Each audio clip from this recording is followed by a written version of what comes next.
జగిత్యాల నుంచి బదిలీపై 15-20 రోజుల కింద భూపాలపల్లికి ట్రాన్స్ఫర్ అయ్యి వచ్చిండు. ఆయన ఈరోజు ఉదయం ఒక హార్వెస్టర్ ట్రాఫిక్ నిబంధనలు 2021 నుంచి పన్ను కట్టని కారణంగా దాన్ని పట్టుకొని కార్యాలయానికి తీసుకొచ్చే సందర్భంలో అనుకోకుండా వచ్చినటువంటి ఒక లారీ ప్రమాదం జరిగి అక్కడ వెంకన్న మృతి చెందినాడు.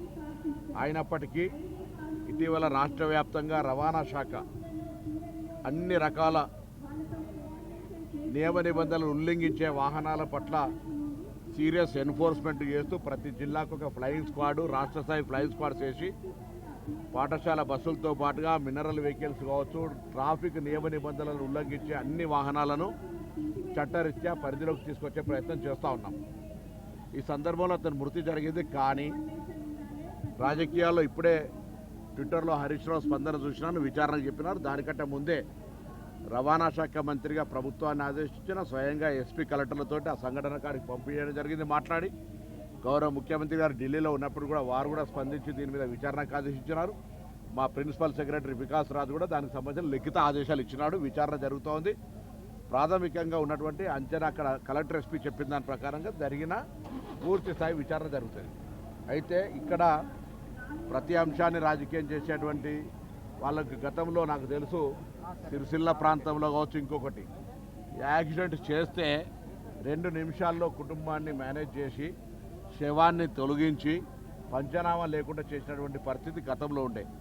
ఇక్కడ మేము మళ్ళీ చెప్తా ఉన్నాం, ఆ కుటుంబాన్ని ఆదుకుంటాం, ఆ జరిగిన సంఘటన మీద విచారణ చేస్తాం. దురదృష్టకరం, శవ రాజకీయాలొద్దు. తప్పకుండా ప్రభుత్వం కఠినంగా మీకేమైనా సమాచారం ఉండి ఎక్కడైనా మాఫియా, శాండో, ఫ్లై యాషో, మినరలో, గ్రానైటో ఎక్కడైనా తప్పు జరిగితే నేను రవాణా శాఖ మంత్రిగా అందరికీ ఓపెన్ చెప్తా ఉన్నా, మా దృష్టికి తీసుకురండి, బరాబర్ మేము యాక్షన్ చేస్తాం. కానీ నిన్న జరిగిన సంఘటన ఆయనకు 3-4 ఏళ్ల నుంచి పనిచేస్తున్నంటే ఎవరితోనైనా వ్యక్తిగత కక్ష. ఆయన 15-20 రోజుల కింద జగిత్యాల నుంచి ట్రాన్స్ఫర్ అయ్యి వచ్చిండు. కాబట్టి ఏదేమైనా సరే అన్ని విచారణ చేస్తాం, ఆ కుటుంబాన్ని ఆదుకుంటాం. ఇది మాకు వ్యక్తిగతంగా కూడా, ఎందుకంటే మా డిపార్ట్మెంట్కు సంబంధించిన ఒక ఎంబీఏ చనిపోవడం యాక్సిడెంట్లో అంటే బాధ కలిగిస్తున్నటువంటి అంశం. అతని పూర్తిగా కుటుంబానికి ప్రగాఢ సానుభూతిని వ్యక్తం చేస్తూ ఈ సంఘటన మీద వాళ్ళ కుటుంబానికి అండగా ఉంటాం. ప్రభుత్వం నుంచి తీసుకోవాల్సిన అన్ని రకాల చర్యలు, ఉద్యోగం కావచ్చు, ఎక్స్గ్రేష్ కావచ్చు, తదితర అన్ని అంశాల పట్ల వాళ్ళకు ఆదుకొని రవాణా శాఖ కుటుంబానికి అండగా ఉంటుంది. అయితే ఇసుక మాఫియా అంటున్నారు, ఇసుక లారీ అసలు అది ఇసుక లారీ కాదు, అది కోల్ లారీ. రోడ్ ఉంది, ఓవర్ రోడ్ లేదు. సరే, అది ఇన్సిడెంటల్గా అక్కడ జరుగుతున్నటువంటి ప్రాథమికంగా నేను ఎస్పీ కలెక్టర్లతో మాట్లాడింది. బట్ నేను అది అయినప్పటికీ వాళ్ళు చెప్పినప్పటికీ భవిష్యత్తు విచారణ చేయమని చెప్పినా డోంట్ కంక్లూడ్. సార్, ఇప్పుడు ఆ ప్రాంతంలోనే చాలా యాక్సిడెంట్స్ జరిగినాయి సార్. ఇసుక కానీ అంటే గతంలో ఇప్పుడు కానీ జరుగుతున్నాయి. ఇంకా హెవీ లోడు, ఆ రోడ్ల వ్యవస్థ, దానిపైన మీరు ఎట్లా? అందుకే రోడ్ సేఫ్టీకి సంబంధించి కూడా మొన్నటి 99 రోజుల ప్రజాపాలన కావచ్చు, అంతకుముందు కూడా జనవరి మాసం లోపల మా డిపార్ట్మెంట్ తరఫున మేము రోడ్డు భద్రత మాసోత్సవాలను చేస్తామని మీ దగ్గర కూడా వచ్చినాం. రాబోయే కాలంలో లైసెన్సింగ్ ఇష్యూ కూడా ఆటోమేటిక్ టెస్టింగ్ స్టేషన్ల ద్వారా, ఆటోమేటిక్ డ్రైవింగ్ టెస్టింగ్ స్టేషన్ల ద్వారా ఫిట్నెస్ లైసెన్స్ రాష్ట్రపతి అయినా, ముఖ్యమంత్రి అయినా, మంత్రి అయినా ఆ ట్రాక్ మీదకి పోయి వెహికల్ నడిపితేనే కంప్యూటరైజ్లో లైసెన్స్ చేసే విధంగా చర్యలు తీసుకుంటాం. అనేక రిఫార్మ్స్ చేసినాం. రోడ్లకు సంబంధించి R&B మేము కలిపి బ్లాక్ స్పాట్స్ని రిమూవ్ చేయడానికి, రోడ్ సేఫ్టీని ఇంకా పెంచడానికి ప్రయత్నం చేస్తున్నాం. వాహనాల వేగం పెరిగింది, వాహనాల సంఖ్య పెరిగింది. దానికి అనుగుణంగా రోడ్లకు సంబంధించినటువంటి పెంచాల్సినటువంటి ఇన్ఫ్రాస్ట్రక్చర్ రిక్వైర్మెంట్ ఉంది. అది ప్రక్రియ ఒకటే రోజు జరిగేది కాదు, కూడా జరుగుతున్నాయి. అందుకే యాక్సిడెంట్లు మొన్న ఈ మధ్యలో వికారాబాద్ ఒక కంకర లారీ బస్సు మీద పడితే ఒక్క కుటుంబానికి సంబంధించిన 3 అమ్మాయిలు ఉన్నత విద్యను అమ్మాయి చనిపోయినారు. బాధ కలుగుతాయి ఇటువంటి అంశాల పట్ల. మేము తీసుకోవాల్సిన చర్యలను అందుకే రవాణా శాఖ తరఫున ఇటువంటి అన్ని అంశాల పట్ల కఠినంగా ఉండేటువంటి ప్రయత్నం చేస్తున్నాం. అందరూ సహకరించండి. ఎక్కడ ఎవరిని వేధించాలనే ఉద్దేశం కానీ హరాస్మెంట్ లేదు. తప్పకుండా ట్రాన్స్పోర్ట్ రోడ్డు నియమ నిబంధనలు, రవాణా శాఖ నియమ నిబంధనలు ఉల్లంఘిస్తే అన్ని రకాల కఠిన చర్యలు తీసుకుంటాం. ఎక్కడైనా మా అధికారులు, మాకు సంబంధించిన సిబ్బందో, ప్రభుత్వమో ఎక్కడైనా ఎవరైనా అటువంటి నిర్లిప్తగా కొంత మాఫియా జరుగుతుందంటే దయచేసి మా దృష్టికి తేవడానికి పత్రికలకు పూర్తి స్వేచ్ఛ ఉంది. తెమ్మని కూడా కోరుతా ఉన్నాం. ప్రభాకర్ అన్న అంటే సూటిగా ఇసుక మాఫియా బొగ్గు మాఫియా కావాలని చేయొచ్చు అనే అనుమానాన్ని సరే ఇప్పుడు నేను అందుకే శవ రాజకీయాలద్దు, విచారణ జరుగుతూ ఉంది, నువ్వు అనుమానం చేసే అవకాశం ఉండి చేసుకోండి, పర్వాలేదు.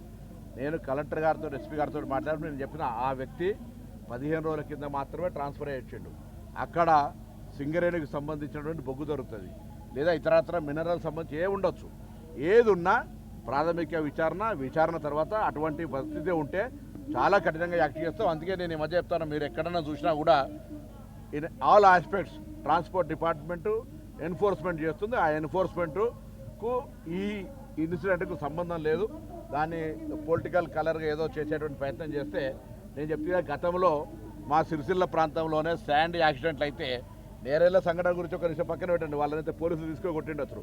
చాలా యాక్సిడెంట్లలో చనిపోతే ఇసుక లారీల కింద పడి 5 నిమిషాల డెడ్ బాడీని మాయం చేసి ఆ ఫ్యామిలీని మేనేజ్ చేసి భయపెట్టి వాళ్ళను వాగ్మూలాన్ని కూడా రాకపోతుంటారు. మేము అట్లాంటి ఏం పరిస్థితుల్లో నిష్పక్షపాతంగా నిర్భయంగా బాజాప్తా వాస్తవాన్ని చెప్పి ఒకవేళ అటువంటిది జరిగితే దాని మీద ఉక్కుపాదం వేసి చర్య తీసుకుంటాం. సార్, ఈ ప్రమాదం తర్వాత మీ అధికారులు డిటిఓ సిబ్బంది కానీ ఈ డ్రైవ్ నిర్వహిస్తారు కదా, ప్రమాదాలు జరగకుండా దీన్ని ఒక ఆలోచన తీసుకుని అది కూడా అక్కడ తప్పకుండా జాగ్రత్త తీసుకోవాలి. ఆ హార్వెస్టర్ పోయే సందర్భంలో లోపలికి తీసుకుంటుండ్రు.